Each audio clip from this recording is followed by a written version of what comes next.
Hi, chào các bạn, chào mừng các bạn quay trở lại với channel của mình tên là Hân. Hôm nay chúng ta sẽ cùng chia sẻ những lý do tại sao mà phần cơ mông của chúng ta không phát triển được nhé. Lý do đầu tiên đó chính là chúng ta đã luyện tập những bài tập lặp đi lặp lại rất là nhiều lần nhưng mà không chịu nâng level cũng như độ khó của bài tập lên. Thì đây là một trong những nguyên nhân mà mình đã từng mắc phải khi mà mình mới bắt đầu luyện tập. Cơ thể của chúng ta cực kỳ đặc biệt cũng như nó rất là thông minh. Nó có thể phát triển để adapt phù hợp, để thay đổi phù hợp với môi trường. Chính vì vậy mà khi chúng ta luyện tập một thời gian thì cái mức độ của bài tập nó sẽ trở nên thành rất là bình thường so với cơ thể của chúng ta khi nó đã được cải thiện lên dần dần.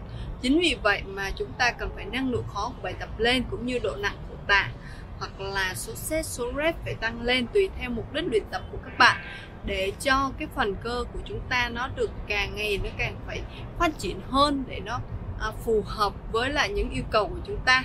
Từ đó thì cơ mông mới phát triển được, hoặc là bất cứ vùng cơ nào nhé. Chúng ta cùng đến với nguyên nhân thứ hai, đó chính là việc khi mà các bạn luyện tập cơ mông nhưng các bạn quên mất cái chuyện cực kỳ quan trọng, đó chính là siết mông nhé. Sau mỗi lần luyện tập trong những bài tập của mình thì mình thường xuyên nhắc các bạn là phải siết mông để hoàn thành xong một động tác.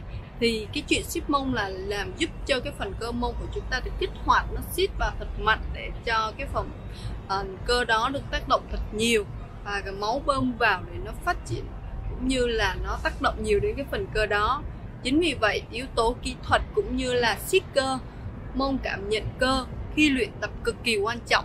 Khi các bạn luyện tập mà phần cơ mông đó các bạn cảm thấy cực kỳ mỏi, cực kỳ đã rời, thì đó đúng là đã luyện tập đúng rồi nha các bạn. Các bạn phải tập trung nhiều vào phần cơ đó. Khi mà chúng ta tập xong mà chúng ta cảm thấy ê mỏi hay là nhức sang ngày hôm sau, nó khác hoàn toàn với cái chuyện chấn thương. Cái phần mỏi cơ thì các bạn có thể phân biệt được. Cái chuyện mỏi cơ đó thì nó sẽ kéo dài trong khoảng 1 đến 2 ngày. Sau đó thì cái thời gian đó là cái thời gian mà để cho cơ của chúng ta nó được nghỉ, phục hồi.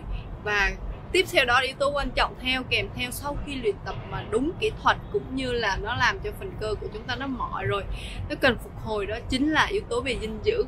Dinh dưỡng là yếu tố thứ ba cực kỳ quan trọng. Đó chính là cái thời gian cực kỳ đặc biệt để chúng ta có thể nạp protein vô đầy đủ dinh dưỡng, để cho cơ của chúng ta nó nạp dinh dưỡng lên, nó phát triển lên, nó bù đắp lên những cái tổn thương mà nó đã bị tổn thương khi mà chúng ta luyện tập. Thì các bạn tưởng tượng như cái phần cơ của chúng ta đang phá vỡ cấu trúc của nó, làm cho nó vỡ ra, như tạo thành một cái vết thương nhỏ trong cơ thể của chúng ta. Khi chúng ta ăn vào nó tạo thành những lớp layer khác dày lên mỗi ngày. Thì đó chính là cái cơ cấu hình thành cái nhóm cơ mà mình nói một cách đơn giản cho chúng ta dễ hiểu. Yếu tố thứ tư đó chính là thời gian ăn.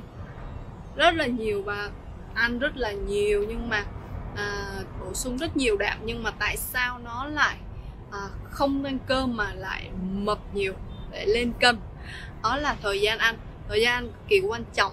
Sau cái khoảng thời gian mà chúng ta cực kỳ cực lực để tập luyện cho cái nhóm cơ đó mỏi, thì các bạn cố gắng ăn càng sớm càng tốt sau bữa tập. Ví dụ như các bạn tập xong 1 tiếng là lúc 7 giờ thì 7 rưỡi đổ lại, càng sớm càng tốt. Các bạn sau cái quá trình luyện tập mà cơ của chúng ta cực kỳ mỏi và giống như là nó đã bị kiệt quệ rồi, hết năng lượng rồi, cơ thể của chúng ta cần năng lượng ngay, thì sau mỗi luồng buổi tập thì kết thúc liền, thì các bạn cố gắng ăn càng sớm càng tốt giúp cho mình trong khoảng 45 phút đổ lại thôi. Khi đó thì cơ thể cũng như là cơ của ta đang rất là cần nhiều đạm protein để nó phục hồi và nó phát triển nhóm cơ. Nếu mà các bạn không ăn vào thời điểm đó thì chuyện gì xảy ra? Khi mà chúng ta không ăn vào thời điểm đó thì quá trình mà cơ thể của chúng ta nó đã hết năng lượng rồi, thì bắt buộc nó phải lấy cái nguồn năng lượng dự trữ trong body của chúng ta là mỡ và cơ để mà tiếp tục duy trì hoạt động. Các bạn đừng bừng bội ở giai đoạn này, tại vì cái giai đoạn chuyển hóa cơ và mỡ chuyển thành năng lượng thì cơ chuyển hóa nhanh hơn. Chính vì vậy chúng ta sẽ bị mất cơ hơn là mất mỡ.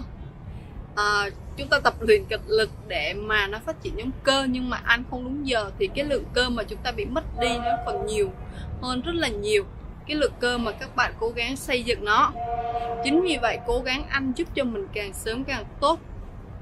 Trước 45 phút sau mỗi buổi tập là cố gắng ăn càng sớm càng tốt, kẹo sung nhiều đạm, protein vô giúp cho mình.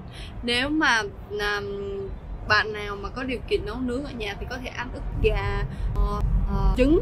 Còn nếu mà ai quá bận rộn như mình thì sau khi luyện tập xong thì mình sẽ uống các loại whey protein, bổ sung thêm chuối hoặc là thành một cái sinh tố gì đó có whey vô, thì nó sẽ hỗ trợ cho cái phần cơ của mình nó phục hồi nhanh hơn.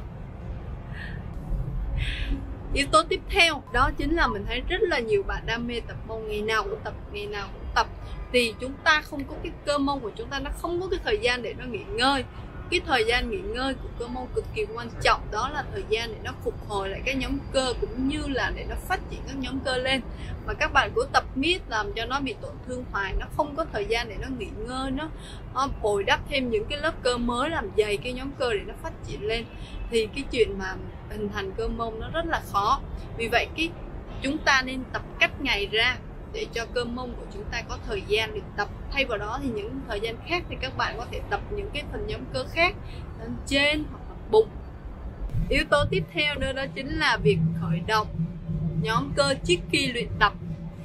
Yếu tố này cực kỳ quan trọng mà nhiều bạn hoặc là khi đi tập mình để ý rất là nhiều người không có khởi động trước khi luyện tập, thì nó không kích hoạt được cái nhóm cơ lên, cũng như là nó sẽ rất là dễ chấn thương. Thì các bạn luôn nên nhớ là cố gắng khởi động trước những nhóm cơ mà chúng ta luyện tập. Ví dụ như hôm đó chúng ta tập mông đi, thì các bạn nên khởi động squat hoặc lunge trước, hoặc là đeo cầu thang để giúp cho cái nhóm cơ của chúng ta nó kích hoạt lên. Và điều cực kỳ quan trọng nữa là sau khi luyện tập xong thì chúng ta phải tiến hành giãn cơ, để cái phần đó là stretching. Có thể là các bạn luyện tập yoga hoặc bơi, hoặc là những bài giãn cơ đơn giản như mình đã có hướng dẫn ở video trước đây, để giúp cho cái phần cơ bắp của chúng ta nó được giãn ra, nó được thư giãn, thì cái hiệu quả của việc luyện tập nó sẽ tăng hơn rất là nhiều. Xin cảm ơn các bạn rất nhiều đã theo dõi video này của mình. Hy vọng với những chia sẻ của mình sẽ giúp ích cho các bạn. Nếu các bạn thấy video này hay và hữu ích thì đừng quên like và subscribe ủng hộ channel của mình nhé. Xin cảm ơn các bạn rất nhiều. Chúc các bạn một ngày tốt lành. Hẹn gặp lại.